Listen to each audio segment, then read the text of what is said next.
Hello my dear students, आज मैं आपके लिए क्लास 12 का ग्रामर का सेक्शन सी लेकर आया हूँ।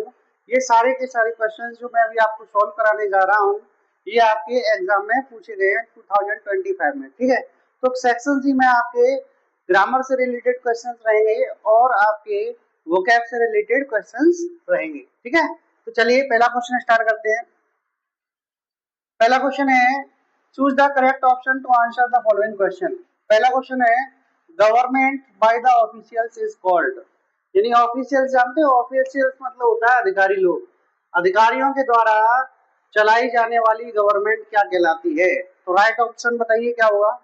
राइट ऑप्शन होगा ऑप्शन नंबर डी, ब्यूरोक्रेसी। क्या कहलाएगा? ब्यूरोक्रेसी। अब ये क्रेसी क्रेसी वाले सब वर्ड हैं, इनको हमें समझ लेना है। ये जो प्लूटोक्रेसी होता है, प्लूटोक्रेसी ऐसी गवर्नमेंट होती है जो रिच लोगों के द्वारा चलाई जाती है। किसके द्वारा? रिच लोगों के द्वारा। ठीक है। डेमोक्रेसी, डेमोक्रेसी होती है जो पीपल के द्वारा चलाई जाती है। पीपल मतलब लोगों के द्वारा चलाई जाने वाली सरकार डेमोक्रेसी होती है। तीसरा है आपका ऑटोक्रेसी। ऑटोक्रेसी ऐसी सरकार होती है जो 1% के द्वारा चलाई जाती है ना। ऑटो का मतलब समझते हैं ना, ऑटो का मतलब 1 और क्रेसी मतलब गवर्नमेंट। तो 1% के द्वारा चलाई जाने वाली सरकार क्या कहलाती है? ऑटोक्रेसी। और ऑप्शन ऑप्शन आपका सही ऑप्शन कौन सा होगा? Option number D, bureaucracy. Bureaucracy ऐसी सरकार होती है जो ऑफिशियल्स लोगों के द्वारा चलाई जाती है, यानी अधिकारी लोगों के द्वारा चलाई जाती है। क्लियर? चलिए सेकंड क्वेश्चन पढ़ते हैं। फ्रेज दिया हुआ है, आपके एडियम्स भी आ सकते हैं और फ्रेज भी आ सकते हैं। तो इसमें पहला क्वेश्चन है, बी वाला क्वेश्चन है, the phrase null and void. Null and void का मतलब क्या होता है? तो नल एंड वॉइड कहते हैं ऐसी चीज जो बिल्कुल ही इफेक्टिव नहीं है, प्रभावशाली नहीं है। तो इसका आंसर हुआ right answer option number A, ineffective. Ineffective का मतलब होता है अप्रभावशाली।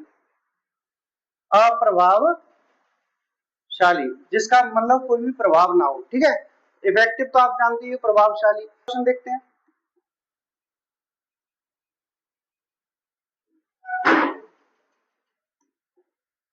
अगला क्वेश्चन है, the synonym of bold. Bold का सिनोनियम बताना है। सिनोनियम का मतलब जानते हो? पर्यायवाची। सिनोनियम का मतलब क्या होता है? पर्यायवाची। अच्छा, बोल्ड का मतलब क्या होता है? बोल्ड का मतलब होता है बहादुर, है ना। इसका सिनोनियम क्या बन सकता है? ब्रेव बन सकता है, ब्रेव बन सकता है। और ब्रेव तो इसमें दिया नहीं है ऑप्शन में, तो देखिए क्या बन सकता है? क्रूअल। क्रूअल तो नहीं बनेगा। क्रूअल माने क्या होता है? निर्दयी होता है। ठीक है। इम्पेशेंट, इम्पेशेंट नहीं बन सकता। इम्पर्टिनेंट भी नहीं बन सकता और ओबीडिएंट भी नहीं बन सकता। ओबीडिएंट माने आज्ञाकारी होता है। तो बोल्ड का जो सिनोनियम होगा वो होगा करेजियस। करेजियस का मतलब भी साहसी होता है, साहसी या बहादुरी की बात। ठीक है। क्वेश्चन नंबर डी देखते हैं। Deepu Deepu studies since 7 AM to 9 AM daily. Which word is an error in the sentence? यानी कौन से वर्ड में इसमें एरर है? इसमें एरर पता फाइंड आउट करना है कि दीपू स्टडी करता है 7 बजे से लेके सुबह 9 बजे तक डेली। ठीक है, तो हमें ध्यान रखना है पेयर होता है आपका फ्रॉम और टू का। फ्रॉम और टू का यानी इतने बजे से इतने बजे तक, है ना। तो फ्रॉम और टू का पेयर होता है। यहाँ पर टू तो लिख दिया है लेकिन यहाँ फ्रॉम नहीं लिखा है, तो आपका जो करेक्ट ऑप्शन होगा वो क्या होगा? Option number B, Deepu studies from 7 AM to 9 AM। Clear? चलिए अगला क्वेश्चन देखते हैं।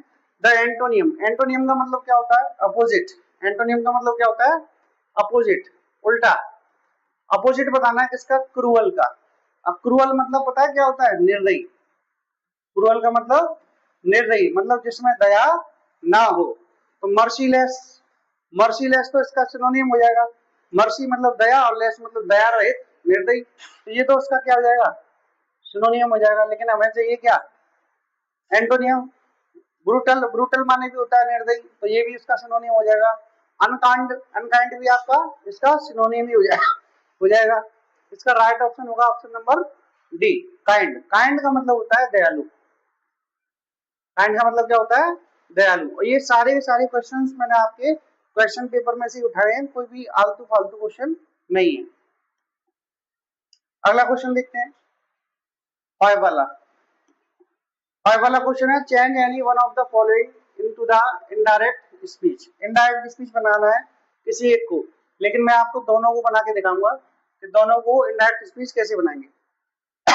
ठीक है, पहला क्वेश्चन है, Ram said to me God is everywhere. Ram ने मुझसे कहा भगवान हर जगह, भगवान हर जगह। तो देखिए इसका आंसर देखो, राम सेड टू की जगह पे क्या हो जाएगा, टोल्ड मी। कंजक्शन आपका असर्टिव सेंटेंस को कनेक्ट करते हैं तो दैट लगाते हैं।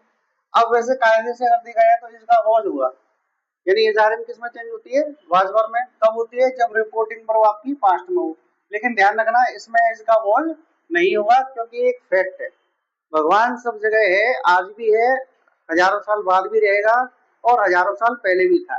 ये एक ऐसा फैक्ट है जो परमानेंट है, टाइम से इस पर कोई प्रभाव नहीं पड़ेगा। तो एक आपका ये फैक्ट है, और फैक्ट वाले जितने भी टेंस होते हैं उनमें वर्ब चेंज नहीं करते हैं, तो इसको एज इट इज लिखना पड़ेगा, God is everywhere. God is everywhere, आप इसमें इसका वर्ड नहीं करेंगे। क्लियर हुआ ना। अगला क्वेश्चन देखते हैं, रीता सेड, रीता ने कहा she can do this work, वह इस काम को कर सकती है। आंसर देखो, रीता, सेड का सेड ही रहता है, सेड टू का टोल्ड हो जाता है, तो रीता सेड कंजक्शन दैट सी किसके लिए है, रीता के लिए है। वैसे भी सी थर्ड पर्सन है तो चेंज ही नहीं हुआ सी। अब कैन को चेंज करते हैं, जब पास्ट में करते हैं तो कुड बनाते हैं, शी कुड डू, और दिस को किस में चेंज कर देंगे, दैट में, तो दिस का हो जाएगा दैट। तो आंसर होगा आपका, Rita said that she could do that work. Is that clear और नॉट, कंप्लीटली क्लियर। चलिए अगला क्वेश्चन देखते हैं, सिंथेसिस करना है। सिंथेसिस ऑफ सेंटेंस मैंने आपको वीडियो में एक दो वीडियो इसमें डाल रखी है, देख लेना आप। पहला क्वेश्चन है, इसका आपको बनाना है कंपाउंड सेंटेंस। क्या बनाना है, कंपाउंड सेंटेंस। तो आपके तीन तरीके के सेंटेंसेस इसके अंतर्गत आते हैं। पहला होता है सिंपल सेंटेंस, दूसरा होता है कॉम्प्लेक्स, और तीसरा होता है कंपाउंड सेंटेंस। ठीक है, तो इसका अभी हमें बनाना है क्या, कंपाउंड सेंटेंस। अब कंपाउंड सेंटेंस में सबको पता है क्या आता है, पेनवर्ज आता है। पेनवर्ज मतलब ये निमोनिक है, इसका मतलब होता है फॉर, एंड, नॉर, बट, और, येट और सो। ठीक है, तो ये सारे कंजक्शंस कंपाउंड में आते हैं। अब सेंटेंस पढ़ते हैं, दिस मैंगो इज स्वीट, यह मैंगो स्वीट है। दैट मैंगो इज स्वीट, वह मैंगो भी स्वीट है। तो only one mango of them is sweet, उनमें से केवल एक मैंगो ही क्या है, स्वीट है। यानी एक मैंगो ये वाला है, एक मैंगो वो वाला है, इन दोनों में से कोई एक ही क्या है, स्वीट है। तो इसको कंपाउंड बनाना है। जब हमें दो चीजें दी गई हों और दो में से किसी कोई एक भी चीज कुछ भी हो सकती है। मान लो दो लड़के हैं, दोनों में से कोई एक चोर है, दोनों में से कोई चोर है, तो उस कंडीशन में हम कंजक्शन लगाते हैं ईदर और। ईदर और, ईदर और का मतलब होता है या तो ये या फिर ये। बात समझ में आ रही है ना। तो इसका आंसर कैसे बनेगा, इसका आंसर बनेगा this mango is sweet, that mango is sweet, only one mango of them is sweet. तो हम लिखेंगे इधर दिस मैंगो, या तो ये वाला मैंगो, या तो ये वाला मैंगो, और या दैट मैंगो, या वो वाला mango is sweet, is sweet. Clear, या तो ये वाला मैंगो स्वीट है या फिर वो वाला मैंगो स्वीट है। तो हमने हमने हमने लिखना पड़ेगा इधर दिस मैंगो और दैट मैंगो इज स्वीट। तो ये आपका बन गया कंपाउंड सेंटेंस। इसमें जो मुख्य कंजक्शन है वो कौन है, और है। अभी मैंने आपको लिखाया था ओ फॉर और होता है, पेनवर्ज में लिखाया था ना, FANBOYS। इसमें ओ का मतलब क्या होता है, और ही तो होता है। और का मतलब क्या होता है, या तो, या तो ये वाला मैंगो या वो वाला मैंगो कैसा है, स्वीट है। ठीक है, चलिए अगला देखते हैं, सम टीचर्स कमांड रेस्पेक्ट। कुछ टीचर्स रेस्पेक्ट पाते हैं, रेस्पेक्ट पाते हैं, दे आर गुड, वे अच्छे होते हैं। तो ऐसे टीचर्स जो रेस्पेक्ट पाते हैं अच्छे होते हैं, या ऐसे टीचर्स जो गुड होते हैं रेस्पेक्ट पाते हैं, कैसे भी कर सकते हैं। तो आप लिखेंगे some teachers who are good, जो अच्छे होते हैं, कमांड रेस्पेक्ट, वो क्या पाते हैं, रेस्पेक्ट पाते हैं। तो मैं इसका आंसर लिख दूं सम टीचर्स। सम टीचर्स अगर ना लिखना चाहे तो हम लिख सकते हैं द टीचर्स, ठीक है, द टीचर्स भी लिख सकते हैं। Some teachers who are good, जो अच्छे होते हैं। कुछ टीचर्स जो कैसे होते हैं, अच्छे होते हैं, कॉमा कमांड रेस्पेक्ट, वो क्या पाते हैं, रेस्पेक्ट पाते हैं। क्लियर। अब इसमें ये कॉम्प्लेक्स कैसे हो गया ये समझना है। इसमें हमने कंजक्शन लगाया है हु का मतलब क्या होता है, जो या जिसने, जो या जिसने। तो जिनमें हु लगते है, विच लगता है, वेन लगता है, वाई लगता है, वो सारे सेंटेंस कौन से होते हैं, कॉम्प्लेक्स सेंटेंस होते हैं, है ना। हालांकि वो कंपाउंड भी आ सकते हैं, लेकिन फिर उनमें अलग एक कॉन्सेप्ट होता है, वो फिर हम कभी किसी वीडियो में सीख लेंगे। अभी फिलहाल में हमें ध्यान रखना है कि हु आपका WH वर्ड जितने भी होते हैं वो किस में आते हैं, कॉम्प्लेक्स सेंटेंस में आते हैं, ठीक है। चलिए अगला क्वेश्चन देखते हैं। Transform any one of the following sentence as directed. पहला क्वेश्चन है इसमें सी वाले में, he has done his work, उसने अपना काम कर लिया है। इसका हमें क्या बनाना है, पैसिव वॉइस बनाना है। तो सिंपल है, हिज वर्क ऑब्जेक्ट है, इसको सब्जेक्ट बनाना पड़ेगा, हिज वर्क, ठीक है भैया। अब हैज और हैव प्रेजेंट परफेक्ट होता है, इसका पैसिव होगा हैज बीन और हैव बीन। वर्क सिंगुलर है तो हैज बीन हो जाएगा। His work has been done by, he का पैसिव हिम, यानी इनको अगर ऑब्जेक्टिव केस में लिखेंगे तो कैसे लिखेंगे, ही लिखेंगे या हम लिखेंगे, हिम लिखेंगे। तो आंसर बन गया his work has been done by him, ठीक है। चलिए अगला क्वेश्चन देखते हैं, ये वाला हो गया। अगला देखते हैं, Renu is the most beautiful girl of the locality, of this locality. इसका हमें बनाना है कंपैरेटिव डिग्री। क्या बनाना है, कंपैरेटिव डिग्री। और ये टेंस कौन से उसमें डिग्री में लिखा हुआ है, सुपरलेटिव में मोस्ट लगा हुआ है ना, तो मोस्ट लगा हुआ है, ये सुपरलेटिव डिग्री है, हमें बनाना है कंपैरेटिव डिग्री में। तो ऐसे सेंटेंसों को कंपैरेटिव डिग्री बनाने का नियम ये है कि आप लिखेंगे रेनू इज ब्यूटीफुल की कंपैरेटिव क्या होगी, more beautiful. Renu is more beautiful, comparative की बात क्या लगाते हैं, देन लगाते हैं। तो Renu Renu is more beautiful then. अब इसमें एक शब्द और आपको ऐड कर देना है, एनी अदर, ये आपको ध्यान रखना है, ठीक है। Any other girl of this locality, girl of this locality, ठीक है। ये एनी अदर आपको लगाना पड़ेगा। क्यों लगाना पड़ेगा, क्योंकि रेनू को उस लड़कियों वाले ग्रुप से एक्सक्लूड किया जा रहा है, अलग किया जा रहा है, ठीक है। अगर दो ही व्यक्ति होते, मान लो रेनू होती और एक तरफ शीतल होती, तो हमें एनी अदर का यूज नहीं करना पड़ता। एनी अदर का यूज करना पड़ता है दो से ज्यादा चीजों से एक्सक्लूड करने पर। एक्सक्लूड मतलब अलग करने पर। जैसे कि इसमें कह रहा है ना, रेनू इस लोकेलिटी की सबसे सुंदर लड़की है। जितनी भी लोकेलिटी में लड़कियां रहती है ना, उनमें सबसे सुंदर है, तो दो से ज्यादा ही रहती होंगी। तो दो से ज्यादा जितनी भी लड़कियां रहती हैं, उनमें से रेनू को अलग करना पड़ेगा ग्रुप से। ग्रुप से अलग करने के लिए हमें क्या लगाना पड़ता है, एनी अदर लगाना पड़ता है, ठीक है। चलिए अगला क्वेश्चन देखते हैं।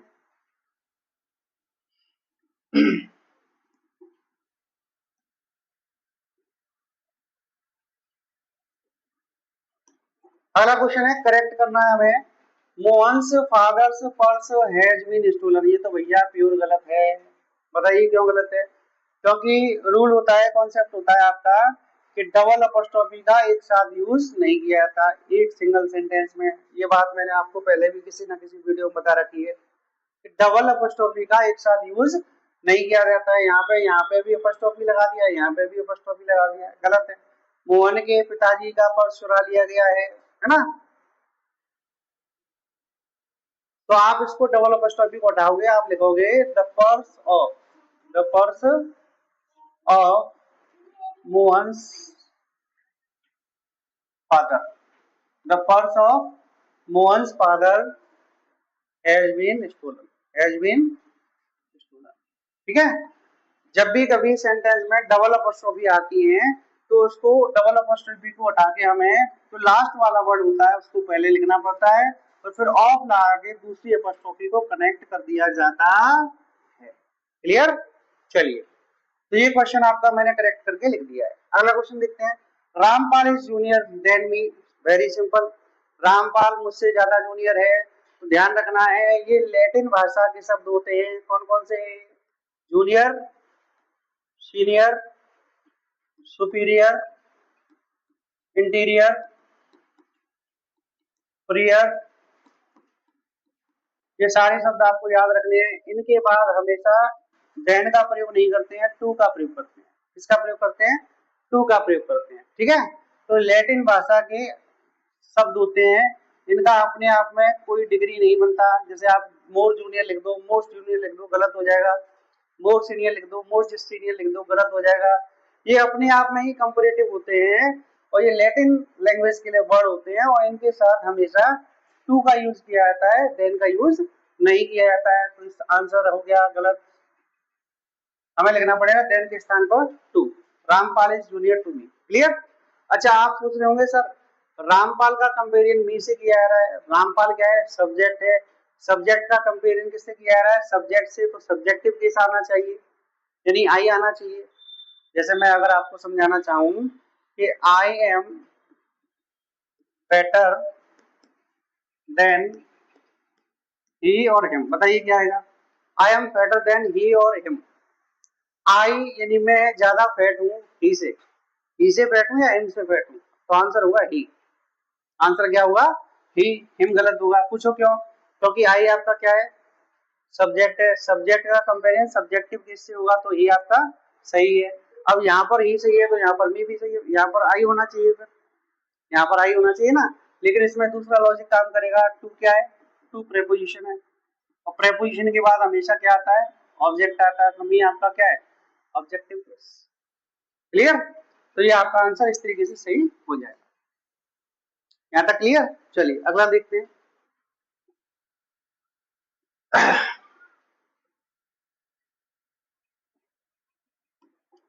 अगला क्वेश्चन है होमोफोन से रिलेटेड। होमोफोन्स, होमोफोन्स में क्या होता है भैया? होमोफोन्स में आपको दो सेम शब्द दिए जाएंगे जो बोलने में प्रोनाउंसिएशन में सेम होंगे, लेकिन उनकी स्पेलिंग भी अलग हो सकती है और उनके अर्थ तो अलग होंगे। जैसे कि इसमें पहला शब्द दिया हुआ है बर्थ। इस बर्थ का मतलब क्या है? जन्म। और ये बर्थ है रेलगाड़ी में बैठने का स्थान, जो ऊपर बर्थ होती है ना, आप बैठे भी होंगे, तो रेलगाड़ी में बैठने का स्थान, इसको बर्थ बोलते हैं। तो ये बर्थ और बर्थ में डिफरेंस है। अच्छा, इसमें क्या कह रहा है? इन योर ओन सेंटेंस, आपको सेंटेंस भी बनाना है तो इनका आप सेंटेंस भी इजीली बना सकते हैं। ठीक है, जैसे कि मैं लिखूं my date of birth is 17 July. My date of birth is 17 July, है ना? ईयर नहीं बताऊंगा तो सब नहीं समझ लो। ठीक है। अच्छा, करियर और कैरियर, इन दोनों में क्या डिफरेंस है? करियर और कैरियर। करियर आपका जैसे कि लाइफ का करियर होता है ना, तो इसको आप बोल सकते हैं हिंदी में जीवन काल। जीवन काल। तो ये कैरियर मतलब वाहक होता है। कैरियर मतलब वाहक, ले जाने वाला। कैरियर का मतलब ले जाने वाला। तो इस तरीके से आप इनको डिफरेंशिएट कर सकते हो और इनके एग्जाम्पल भी लिख सकते हो। ठीक है, अगला क्वेश्चन देखते हैं। अब ये सेक्शन सी आपका दूसरे पेपर से लिया गया है, किसी दूसरे पेपर से 2025 का कोई दूसरा पेपर होगा उससे लिया गया है। ठीक है, सेक्शन सी, ये भी ग्रामर का इसमें भी पोर्शन आएगा। पहला क्वेश्चन पढ़ते हैं। The practice of being married to one at a time is called, यानी मैरिड मतलब शादी करना, शादी करने की प्रैक्टिस मतलब प्रथा, वन मतलब एक शादी करने की प्रथा, एट अ टाइम एक बार में एक शादी करने की प्रथा क्या कहलाती है? बाइगेमी, मोनोगेमी, मिसोगेमी या पॉलीगेमी? अच्छा, गैमी का मतलब हमें याद रखना है। गैमी का मतलब होता है मैरिज। गैमी का मतलब क्या होता है? मैरिज। ये आपके रूट वर्ड्स होते हैं, इनसे आप वन वर्ड्स अच्छी तरीके से याद कर सकते हो। बाय, बाय लगा हुआ है ना, तो बाई का मतलब होता है टू, दो शादियां करना। दो शादियों की जो प्रथा होती है वो कहलाती है बाइगेमी। क्या कहलाती है? बाइगेमी। ठीक है। अच्छा, थर्ड वाला दिया हुआ है मिसोगेमी। मिस, इसमें शब्द दिया हुआ है ना मिस। मिस का मतलब होता है हेट। इसका मतलब क्या होता है? हेट, यानी शादियों से हेट करना। शादियों से हेट करना, हेट करने की प्रथा क्या कहलाती है? मिसोगेमी। पॉलीगेमी, पॉली का मतलब होता है more than two. More than two, दो से ज्यादा शादियां करना। दो से ज्यादा शादियां करना क्या कहलाएगा? पॉलीगेमी कहलाएगा। इसका राइट आंसर होगा आपका option number two, monogamy. Mono, mono का आपने पढ़ा होगा, मोनो डाई ट्राई, है ना, साइंस में केमिस्ट्री में पढ़े होंगे। तो मोनो का मतलब होता है वन, मोनो का मतलब क्या होता है वन। और यहाँ भी क्वेश्चन में क्या पूछ रहा है, एक बार में एक शादी, तो एक बार में एक शादी करने की प्रथा क्या कहलाती है, मोनोगेमी, है ना।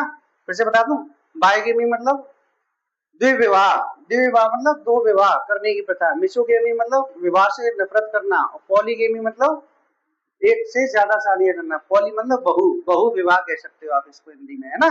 अच्छा, अगर इसमें इष्ट लग जाए, एसटी, जैसे मिसोगेमी है, मिसोगेमी, है ना, ये तो हो गया शादी से नफरत करने की प्रथा। लेकिन अगर इसी में इष्ट लग जाए, जैसे ये हो जाए मिसोगेमिस्ट, तो इसका मतलब पता है क्या हो जाएगा, शादी से नफरत करने वाला पर्सन, शादी से नफरत करने वाला पर्सन, तो ये हो जाएगा मिसोगेमिस्ट, क्या हो जाएगा, मिसोगेमिस्ट। क्लियर। चलिए अगला क्वेश्चन देखते हैं। अगला क्वेश्चन है आपका, the phrase break down, phrase दिया हुआ है, इडियम्स भी आ सकते हैं एग्जाम में, फ्रेज भी आ सकते हैं। Break down, break out, sorry, break out दिया हुआ है। ब्रेक आउट का मतलब होता है टू स्टार्ट या टू बिगिन, यहाँ पे टू स्टार्ट भी लिख सकते हो आप, या टू बिगिन भी लिख सकते हो, किसी चीज को स्टार्ट करना, शुरू करना, है ना। जैसे मैं लिखूं, the war broke out, the war broke out between India and Pakistan, between India and Pakistan, यानी जो वार था वो शुरू हो गया, छिड़ गया, हिंदी में कहते हैं ना छिड़ गया, युद्ध छिड़ गया, तो छिड़ गया भी बोल सकते हैं आप इसको। तो जो युद्ध था वो शुरू हो गया, किस किस के बीच में, इंडिया के और पाकिस्तान के बीच में। तो ब्रेक आउट का मतलब होता है टू बिगिन या टू स्टार्ट। एकदम क्लियर हो रहा है ना। चलिए अगला क्वेश्चन है आपका, सिनोनियम बताना है फॉरबिड का। फॉरबिड माने होता है मना करना, फॉरबिड माने क्या होता है, मना करना। मना करना का जो सिनोनियम बनेगा, पर्यायवाची बनेगा, वो क्या बनेगा, अलाउ तो बन नहीं सकता, ऑर्डर बन नहीं सकता। फॉरवर्ड मतलब फॉरवर्ड करना, आगे फॉरवर्ड करना। प्रोहिबिट, प्रोहिबिट इसका राइट आंसर है। प्रोहिबिट का मतलब भी होता है मना करना, है ना।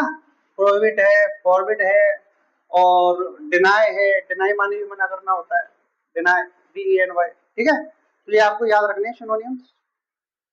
डी वाला क्वेश्चन पढ़ते हैं, which of the following sentence is correct. Correct बताना है कौन सा सेंटेंस करेक्ट है, तो ध्यान से सुनो। Mister Bhatia is our English teacher, गलत है, इंग्लिश टीचर नहीं होता है। इंग्लिश टीचर का मतलब तो हो जाएगा अंग्रेज अध्यापक, तो आपको लिखना पड़ेगा teacher of English, teacher of English, ठीक है। टीचर ऑफ इंग्लिश का मतलब होता है अंग्रेजी के अध्यापक, और इंग्लिश टीचर लिख देंगे तो उसका मतलब होता है अंग्रेज अध्यापक, तो अंग्रेज अध्यापक नहीं है, अंग्रेजी के अध्यापक है, तो ये गलत है। दूसरा भी गलत है भैया। दूसरा क्यों गलत है समझ लो। माइजर शब्द होता है MISER, माइजर शब्द नाउन होता है, माइजर का मतलब होता है कंजूस व्यक्ति। अब माइजर में हम LY लगा दें, माइजरली कर दें, तो LY लगाकर ये बन जाता है एडजेक्टिव, क्या बन जाता है, एडजेक्टिव। फॉर्मूला होता है आपका, अगर याद नहीं हुआ आपको, noun plus LY, noun plus LY लगा के एडजेक्टिव बनता है, और एडजेक्टिव प्लस LY लगा के एडवर्ब बनता है। ये फॉर्मूला आपको ध्यान में रखना है, ठीक है भैया। तो नाउन में हमने लगा दिया LY, तो ये क्या बन गया, एडजेक्टिव। अब ध्यान दो, वेरी क्या है, एडवर्ब है। एडवर्ब किसके लिए आता है बेटा, एडजेक्टिव के लिए, एडजेक्टिव के लिए आता है। यहाँ पे नाम दिया हुआ है तो गलत तो वैसे ही हो गया, तो आपको सही करके लिखना पड़ेगा। क्या लिखना पड़ेगा, ही इज वेरी माइजरली, लेकिन लिखना नहीं है इसमें, तो ये पूछा है बस कौन सा आपका ऑप्शन करेक्ट है, तो मैंने तो आपको करेक्ट करके बता दिया, आपको लिखना नहीं है, ठीक है। सी क्वेश्चन पढ़ते हैं, there is no other alternative. Alternative माने होता है कोई दूसरा विकल्प, तो अदर लिखने की आवश्यकता नहीं थी, ये भी आपका गलत हो गया। ही मेड अ ब्लंडर, ये एकदम करेक्ट है, तो option number second only D, ये आपका सही है, ठीक है। क्लियर हुआ ना। चलिए अगला क्वेश्चन देखते हैं, the antonym of create. Create माने होता है निर्मित करना, निर्मित करना, निर्माण करना, निर्माण करना। अब निर्माण करना का एंटोनियम उल्टा क्या बनेगा, ऑपोजिट क्या बनेगा, डिस्ट्रॉय करना, है, विध्वंस करना, नष्ट करना, है ना। चलिए हाँ अगला क्वेश्चन देखते हैं, 5 वाला, जल्दी जल्दी देख लो फटाफट। Change any one of the following sentence into indirect speech. Indirect speech बनाना भैया सिंपल है, सेट टू के स्थान पर क्या हो जाएगा, टोल्ड हो जाएगा, कंजक्शन क्या लग जाएगा, दैट लग जाएगा, माई किसके लिए आया, गर्ल के लिए, तो हर हो जाएगा, हर प्लेट इसकी जगह पे क्या हो जाएगा, वॉश, हो गया answer. The girl told her mother that her plate was empty. ठीक है, इसमें भी कुछ नहीं करना है, सीज के बाद दैट लगा दो, आई आए ही के लिए तो ही हो जाएगा। इस आरएम को बाद में चेंज करेंगे क्या, नहीं करेंगे, क्यों नहीं करेंगे, क्योंकि रिपोर्टिंग फॉर प्रेजेंट में है तो इजी रहेगा, he is going to Agra, हो गया सही। ठीक है, बी वाला क्वेश्चन पढ़ते हैं। कंबाइन करना है any one of the following sentences as directed. क्या बनाना है, सिंपल सेंटेंस। क्या बनाना है, सिंपल सेंटेंस। ध्यान से पढ़िए, थोड़ा सा डिफिकल्ट लग सकता है आपको। The examination will begin next week. Examination अगले सप्ताह शुरू होंगे। इट विल बी हेल्ड, या होंगे, इन द एग्जामिनेशन हॉल। कहाँ होंगे, एग्जामिनेशन हॉल में। सिंपल बनाना है, बना के देखो, मैं भी बना रहा हूँ। The examination will begin next week। कहाँ पे होंगे भैया, in the examination hall, in the examination hall. Simple है, तो आपको बस ये सारा का सारा काटना पड़ेगा, बाकी का एज इट इज लिखना पड़ेगा। ठीक है, चलिए अगला क्वेश्चन पढ़ते हैं। The train rain down the decline, the train attend great speed. Hindi बताइए पहले तो इसकी। ट्रेन ने, ट्रेन रैन डाउन माने नीचे उतरी, द इंक्लाइन, इंक्लाइन कहते हैं ढलान को, इसको कहते हैं ढलान को। मान लो कहीं ढलान थी, तो ढलान से ट्रेन जो है नीचे उतरी, जो ट्रेन थी उसने प्राप्त कर ली अच्छी स्पीड। अच्छी स्पीड क्या बनाना है भैया, सिंपल सेंटेंस बनाना है, तो कोई कंजक्शन नहीं लगाना पड़ेगा। तो ट्रेन ने, ट्रेन नीचे उतरी, द इंक्लाइन ढलान से कैसे उतरी, ग्रेट स्पीड के साथ, तो इसको डालो, लिख दो with a great speed, with a great speed.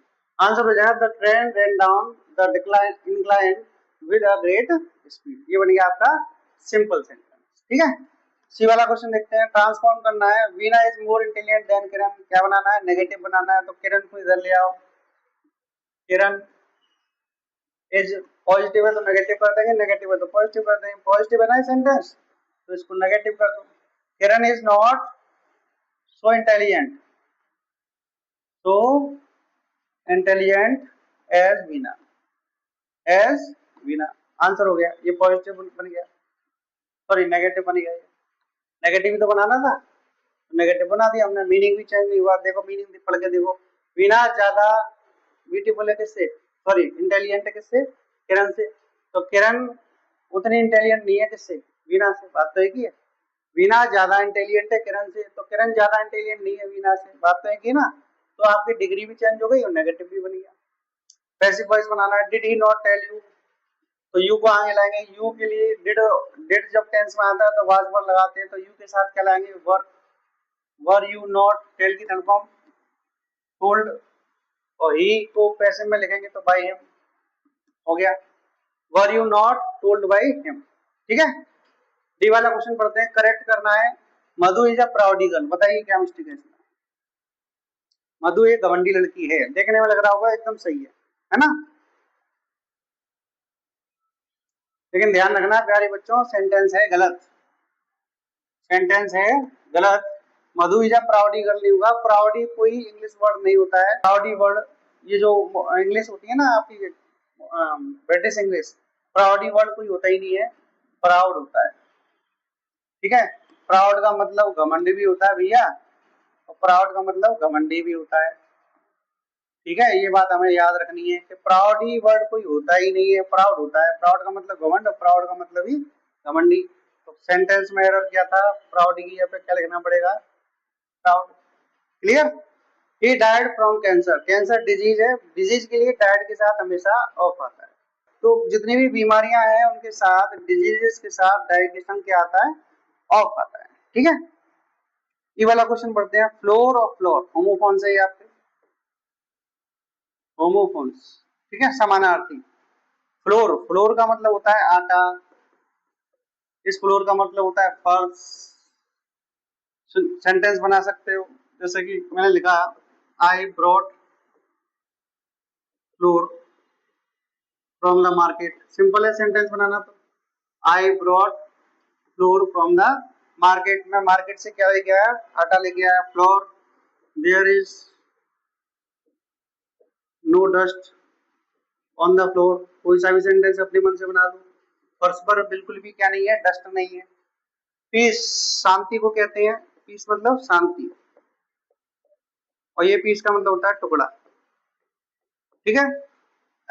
जैसे अगर मैं पीस का अगर बनाना चाहूं, पीस का अगर मैं सेंटेंस बनाना चाहूं तो लिख सकते हैं गांधी जी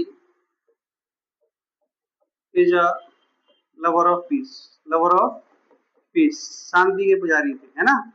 और ये वाला पीस, इस वाले पीस का बनाना चाहूं, I have a piece of cake. ठीक है। तो इस तरीके से आप इनके बना सकते हैं आसानी से। चलिए, ये आपका, मैंने आपको सेक्शन सी के दो आपको ग्रामर के पार्ट करा दिए। सेक्शन सी के दो पार्ट करा दिए मैंने आपको। दोनों पार्टों में मैंने आपको वोकैब भी करा दी, और साथ ही साथ मैंने आपको ग्रामर के कॉन्सेप्ट भी करा दी। आई होप आपको ये वीडियो बहुत अच्छी लगी होगी।